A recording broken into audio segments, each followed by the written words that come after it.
Hello, viewers. This is Francis Githua, and I'm happy.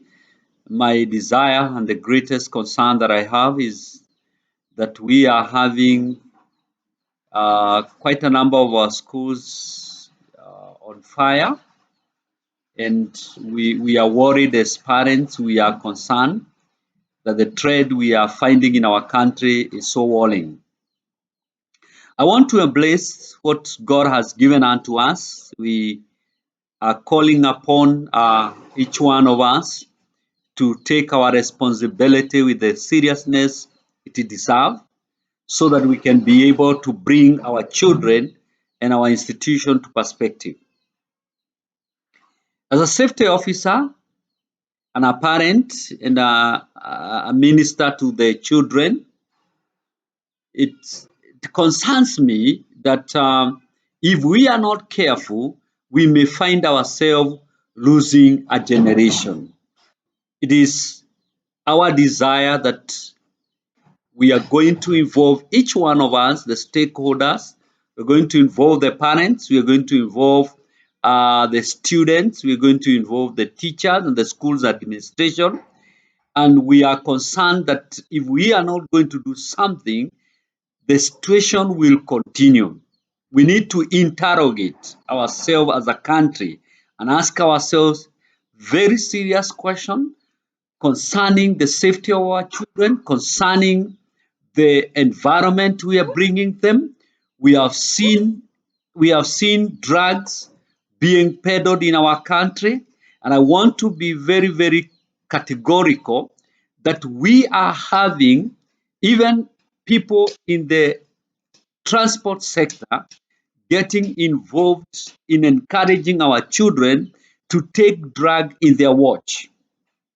Students, and I want to address the issue of drug, fire safety, and the parenting aspect of our students, our children.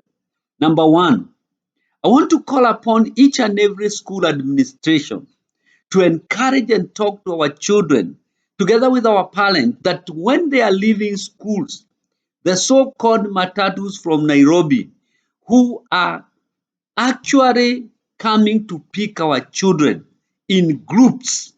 These children have been known to take bangi and other drugs and indulge in illicit sexual relationship inside the vehicles when we have conductors and drivers who are mature, people who are parent, watching those children indulging in those things and they are not ready to stop them. And I'm glad that one of the driver was able to be courageous enough even to take the vehicle to the police station. And we want to call upon our parents, our transport sector, the circles, to be very serious that we are not going to allow our schools, our transport, our vehicles to be the place where our children are going to take drugs. It is unacceptable. This is a concern we have as parents, as a nation. We have to ask ourselves, when did the rain start beating us? Why is it that we cannot stop such thing? How on earth will a driver who is a parent, who is over 18 years, encourage and see children smoking bangi or taking drugs or engaging in the issues of illicit sexual relationship? And you cannot stop that. That means you're not responsible. Our police officers along the road, stop these vehicles. They'll be, let them come. The music, kind of music, the kind of grouping we are having, they're having and all those introducing our children, innocent Form 1 students who are getting involved, who are being initiated in some of those things. It's a point of concern. The other thing, I'm calling upon the principals of each and every secondary schools. We are expert in fire. We are expert in safety. We are ready to deploy our gifts, our skills free of charge. But we are swallowed because some of these schools we are lighting, we are encouraging them, we are calling upon the principals that we are ready to form fire teams, safety teams that involve the students, that involve the teachers and the parents, and even those who are working there, so that we can arrest the situation. But there is no response. We are concerned. And as a parent, I'm concerned. It will not take anything. You just allocate days. We train your people. We train your teachers. We train them on how to mitigate against fire, firefighting, fire prevention skills. Skills that are going to go along the way. We form clubs in schools that are going to encourage on safety. Let us instill virtues and values in our children. We have an opportunity. But if we are not going, we are going to put our bright eyes, we think we have enough money, then we are going to lose a whole generation. And success is not the amount of wealth that you have accumulated. It is about the generation that you're going to bring. What are we going to hand over to the world when we are no more, when we are long gone, when we are in silence? This is the question I'm asking. And I want to be very categorical that any school that is willing to form a fire safety team, I am ready to offer my skill free of charge. It doesn't matter. And I'm ready for 2 schools in every county. And mark my word, it doesn't matter the resources we are going to use. We want to train and instill skills that are going to help our people. How often do our schools carry out audits? Do we have fire audits? Some of the dormitory, you visit them, they are in deplorable condition. And this is so much, so more so in boys' schools. The frontage of the schools looks very good, very nice, well, proper awning, proper flowers, offices that are very good. But if you get to visit the dormitories, they are in deplorable condition. The electrical appliances, the floors, everything. Even the students feel bad when they are living in such condition. And I am so concerned, my fellow citizens, my fellow Kenyans, let us raise to occasion.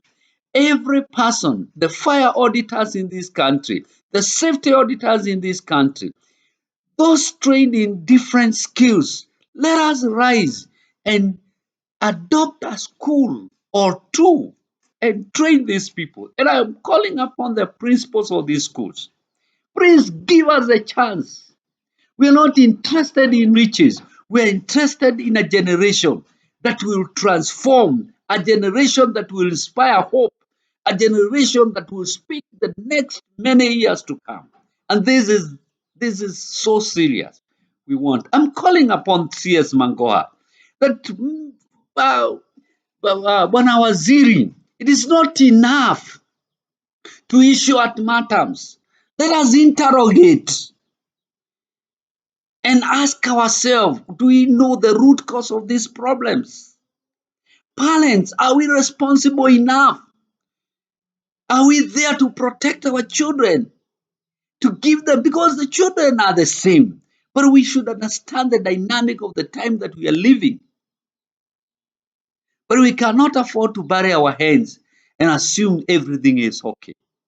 The media houses, we are there. We are ready. We have been caught upon other times and we have come and discussed. It's not prestigious.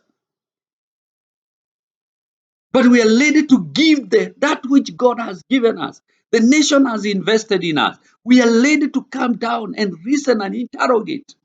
The county government, the governors, when you are seated in your office, kindly go to the Directorate of Occupational Health and Safety. You see the risk of fire expert in this country. Call them. They are not interested in money. And if somebody is interested in money, don't work with him. But call people to deploy their knowledge and skills so that we can save a generation. It will not cost me anything to stand for 2 hours and dispense the knowledge.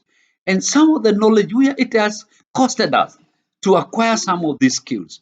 But we will make a difference if we can raise a generation.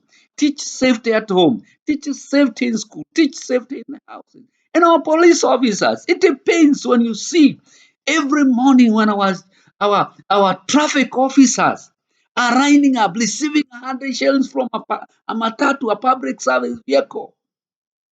Faithfully, the taxpayers are paying you. They are giving you something. You're getting a salary on monthly basis. We have created a rogue system where money has become our driving force. It is painful.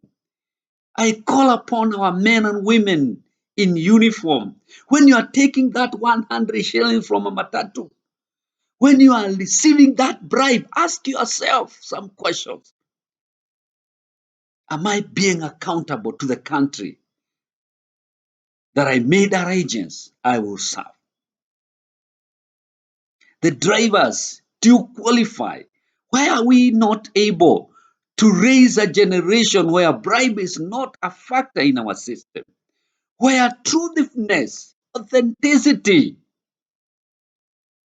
our courts, the justice system, we are also part of the problem because we are encouraging the delayment in dispensing. When somebody denies a case and says and he want to be listened, and you are there draining the case, this person comes every day, and you cannot interrogate the system. A police officer take 2 months to bring a statement in the court for a driver to defend himself, and he finds that is a wastage of time. So we are part of the problem, and every magistrate who delays a case should be ashamed of himself.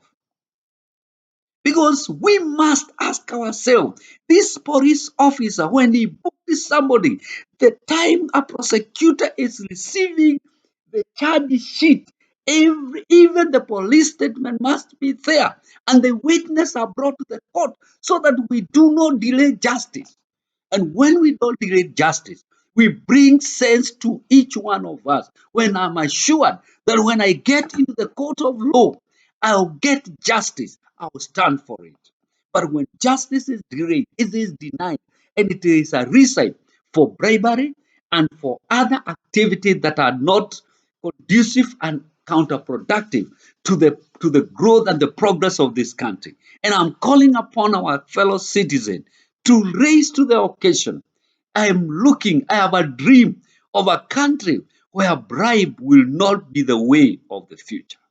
I have a dream that when I stand in the court of law in this country, I'll be judged not because of the pocket or because of the things that I have done. I will stand. If I say no, I'll not be punished. I may not be admonished. I have a dream when our justice system will be there for the citizens of this country.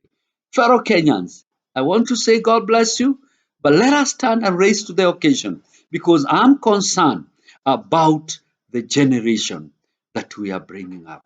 The success of each one of us is to bring a country where the citizens of this country are feeling responsible, echoing the word of our nation anthem that Mungu nguvu yetu, where justice is our shield and our defender. Thank you so much and God bless you. Once again, I'm Mr. Francis Githua. I'm a safety practitioner and I'm a trained healthcare worker.